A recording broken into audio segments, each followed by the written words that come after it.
Many of you may be surprised to know that I take very little issue with Christian films. I really don't even have a problem with Christian filmmakers. I know, surprising, but honestly, I think that they're merely just a product of the market. I don't think they're any more to blame for their crappy movies than a nasty, stray, mangy cat would be returning to a porch where it previously found food. The issue I have is really with the consumer. I mean, I'm not expecting that the filmmakers of these movies are going to actually see my review. I expect and hope that maybe some of the people who take their hard-earned money and give it to these filmmakers will see my review and say, maybe I should think a little bit before I give my money to just anybody claiming that they deserve my money because of what they have to say. You see, oftentimes it seems like these moviegoers project some greater sense of nobility where there isn't. They continue to reward, praise, and defend a movie for its intentions that simply just don't exist. Well, ever since I started bashing God's Not Dead over a year ago and started persecuting the Church of God's Not Dead, I've gained a little following of my own. And sometimes I think that it's not entirely understood what the goal of my channel is. I have one main mission statement, and that is, and probably always will be, to encourage people to think for themselves. I want each and every one of you guys to see yourselves as the individual that you are, and to use your amazing brains to take a critical and principled look at everything that people try to tell you. And I'd like to think, and I do think, that that has worked pretty well. I mean, some of you guys and gals have shared with me articles that you've written, that you've told me were inspired by my reviews. I'm super honored by that. Here's an article, there's an article, and another article. Links to all of these in the description. These are articles from other perspectives that are written better than things that I've put together, if you can believe that that is even possible. One of you guys even shared with me something that your mom said about the film God's Not Dead. How she really enjoyed the film whenever she first watched it, but then upon watching it again, taking a critical approach and thinking about what they were really trying to say, quote, "I realized that it paints a very broad, unfair, and very stereotypical view of non-believers, atheists, college students, Christians, Muslims, pastors, reporters, missionaries, concert goers, professors, and everyone else that it portrays. If you don't believe in Jesus, you are mean to people." She continues to go on about it, but I have something else that I want to talk about today, because I've realized that there is a group of people out there in the Christian community who do not want you to take this type of critical approach to the things that you see. These people want to claim that there are certain writings, ideas, media that is just above criticism and should simply be accepted without thought. And this type of thinking isn't strictly confined to Christianity. There are people in every school of thought that think that their school of thought should never be questioned. I personally think that this is a dangerous idea and would strongly protest, saying that everything is worth examining for oneself. Even my videos, if you can believe it. You know what, especially my videos. I know it's hard to imagine that somebody who's throwing videos together every week could possibly make a mistake and not represent his beliefs perfectly and have everything figured out, but that's the way things work. Examine my videos. Let me know whenever there's a problem, and I will listen to you. I won't always fix it, but I will examine what your correction is, and we can all just keep on keeping on in that way. Anyway, my point is, ever since I put out my movie review of God's Not Dead, I've had several people share with me different articles from different people, and this article in particular stuck out to me, and so I wanted to read through it along with you guys. Now, I'm not gonna be so arrogant to say that I think that this article is directly responding to me. While I don't read a lot of other reviews of movies that I am planning to review or have reviewed, just because, I'm trying to keep all of the stuff that I say original, I have to imagine that a lot of the things that I'm saying are also being said by other reasonable people out there. So I imagine the writer of this article is responding to those people, much more popular than I am, but a lot of what this article has to say are issues that I've addressed in my videos as well. So let's go ahead and read through the article together as best friends. All right, so this is an article on the website movieguide.org. The article is called "Stop Attacking Christian Movies for the Wrong Reasons." I will not attack them for the wrong reasons. I will only attack them for the right reasons, and I'm sure that you, of course, will be willing to authoritatively dictate to me what those right reasons are. By Ben Kaser, managing editor. All right, Ben, let's see what you got. If you follow various news sites or blogs, you might see a swarm of attacks on Pureflix's recent sequel, God's Not Dead 2. Oh my goodness, people are being attacked? People are physically being attacked because they don't like what was said in a movie? Oh no, they're just being criticized on the internet? Unless, of course, we're talking about some sort of hacktivists. Is that what we're talking about? I guess we don't know because you haven't cited a single one of these supposed attacking articles within your article. Most of which claim the movie proselytizes or preaches to the choir, or is just bad art. I believe people have said that the film seems to purposefully pander to the right-wing Christian agenda. Other people have criticized that the film is very manipulative, since the movie claims to be based on true stories, even though none of the true stories that it claims to be based on are anything like the way it was portrayed in the film. And speaking of the way things are portrayed in the film, the movie seems to take no qualms in its attempt to make Christians look extremely good and to make non-Christians look extremely bad, which seems to be an attempt to perpetuate a Christian victim mentality or a persecution complex. Now that the movie has grossed $7.6 million at the box office on its opening week, a little over 1 million less than the previous movie, all of a sudden, many are being told the movie is a dud or a failure. I don't know that anybody is saying that it is a dud or a failure because of its box office numbers. I think most people, or at least myself, would say that that is pretty sad that still people are going to see these movies. This, of course, can't be further from the truth. Not only is 7.6 million very respectable haul for a small budget movie, but the larger story is that God's Not Dead 2 and the recent faith drama Miracles from Heaven were both among the top 5 movies at the box office this weekend. This is a new milestone for faith-based entertainment. That's because the movie released on April 1st. Nobody releases on April 1st because then you end up with people putting out fake reviews. What about those arguments that God's Not Dead 2, War Room, or Soul Surfer are quote-unquote bad movies because of their overt messages and pandering? A few vocal Christian bloggers and reviewers have so vehemently criticized faith-based movies, one might believe that the very existence of quality filmmaking is at stake. Admittedly, I understand and appreciate much of their concern. No, the concern is not that quality filmmaking is at stake. The concern is that people are going and spending lots of money on crappy films. And other people who are Christians, I would imagine, are frustrated that the movies that are representing their faith are such bad movies. We want movies to reflect the artistry of our creator. Movie Guide, the website you're on right now, reviews a lot of these faith-based movies that lack entertainment value and quality. Sadly, the good ones are far and few between. Again, I would agree. What many critics have done, however, is that they've traded criticism of craft with criticism of genre. Here comes the rationalization. And they've done so by creating a barely defendable presupposition about the very purpose of movies altogether. Okay, so clearly the writer of the article doesn't think the film God's Not Dead 2 is that bad of a film, and so they're trying to rationalize in their head how it's possible that anybody could think that it's bad. They've done this by saying, well, maybe they're not criticizing the craft of the film, but they're just criticizing the genre itself. That's not the case.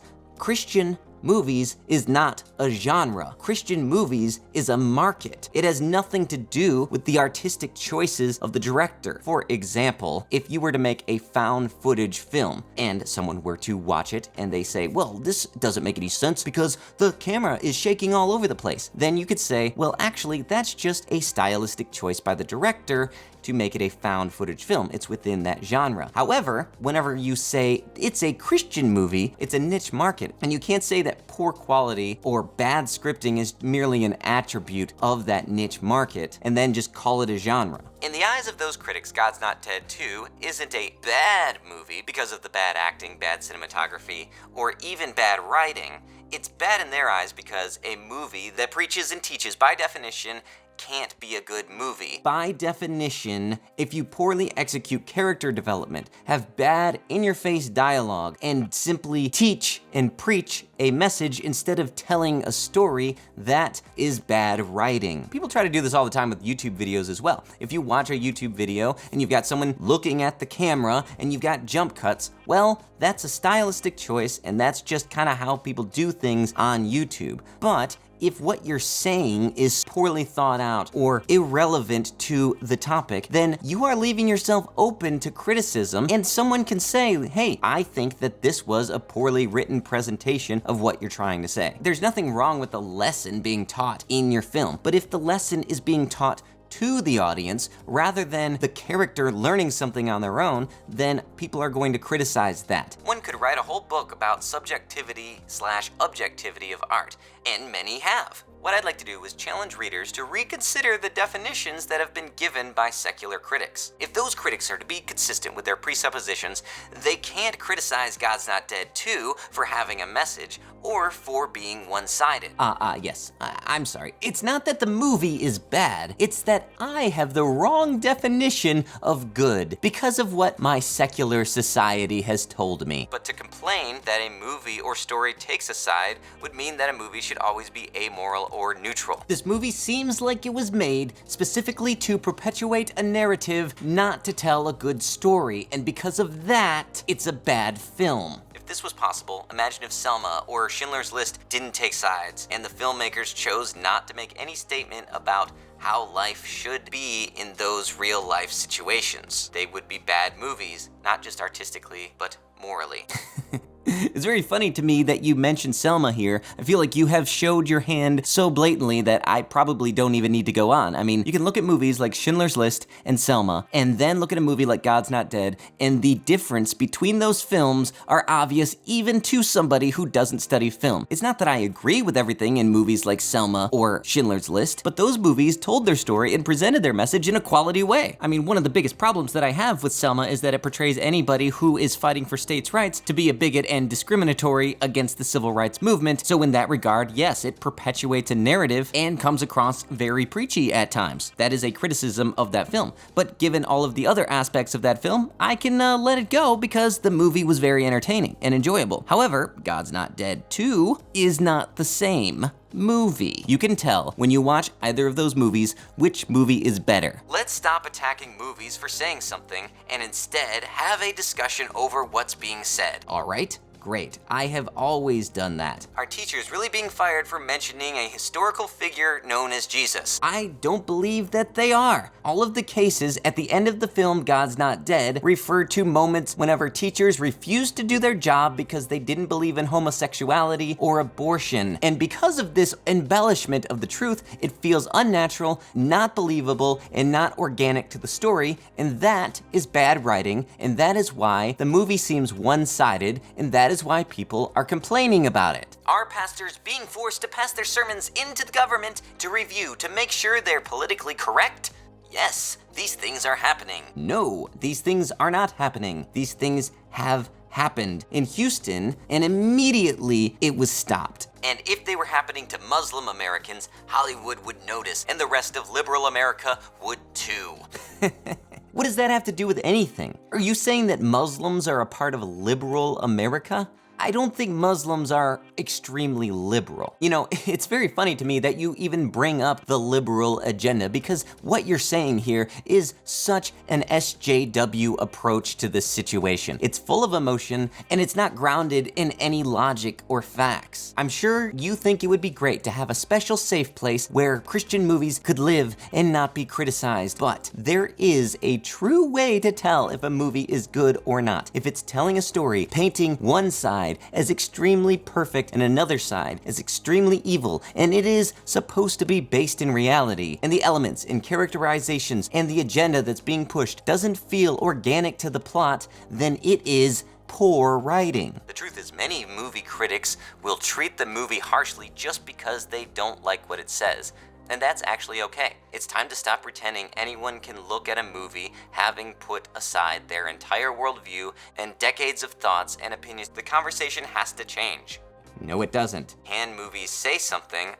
Are the things the movie's saying important? No. If you're doing a movie review, critiquing the film itself, it isn't about whether you agree with the message or not. I think if you're talking about movie reviews, the conversation needs to shift from, are the things the movie is saying important, to, did the movie present the things that it wanted to say in an entertaining and quality way? Filmmakers like the Kendrick brothers, Mark Burnett, Roma Downey, and studios like Affirm Films and PureFlix know their target audience, and if they connect with the audience in an entertaining fashion, then bravo to them. That's show business, Yeah, of course. I mean, that's literally what a lot of people are criticizing, is that people who are going to see these movies don't realize how they're being exploited. That said, connecting with the audience only goes so far if the filmmaker can't make their money back. If a $20 million movie only brings in $10 million, something's terribly wrong. All right, basic math. Look at it this way. Wow, even in your article, you're embracing the telling everybody what to think mentality. Okay, so then the author goes on to give this very complicated analogy about how if you have an arrow, that arrow has to hit its target, and the target is the target audience or something, and then if you have a really big arrow, then you have to hit a really big animal to make its money back. Basically, the analogy is just explaining that if you spend a bunch of money on a movie and it doesn't hit its target audience, then it's not going to make that money back. Truly, I don't think anybody's denying that these movies know how to pander. I dare say that your arrow analogy is about as condescending as these Christian movies themselves, since clearly you believe that your audience must not like these movies because they're just incredibly stupid. You don't need to have some complicated analogy to try to explain simple supply and demand. We get it. If you make a movie and you don't make your money back, you lose money. What I'm saying is, should those movie makers make their money back if they make a bad movie? You know who should make their money back? People who make good movies, which I imagine is exactly what any of the reviewers you're writing this article to would say. Then the article ends with this emotional argument that essentially says if one person's life is affected by these movies, then the movie was worth it. And my argument, I suppose, would be, well, what if two people could have been affected by these movies and they weren't because the movie was so poor? It's just not a very solid argument that people who love these Christian movies put forth to try to justify that the movie doesn't have to be good because that's not the intention of the movie. And if you accomplish your goal, then you've succeeded. It's just a very emotional argument and kind of silly. Anyway, that's all I've got to say for this article. If you want to read more about it, then you can go ahead and read it. The link is in the description. Hey guys, thanks so much for listening and watching this episode of VoiceOver. If you want to support this show, you can check out my Patreon at patreon.com/saygoodnightkev. Two people who support me on there, Brendan Neely and Westminster Effects. If you or someone you love plays guitar, then go check out westminstereffects.com for amazing guitar pedals. That's all I gotta say for today. I hope you guys enjoyed. I will talk to you later, and good night. Supply and demand is exactly the reason why I make the reviews that I make, because if people stop paying money to see these movies, these movie makers will stop making them, and then they will spend their money on movies that are actually good.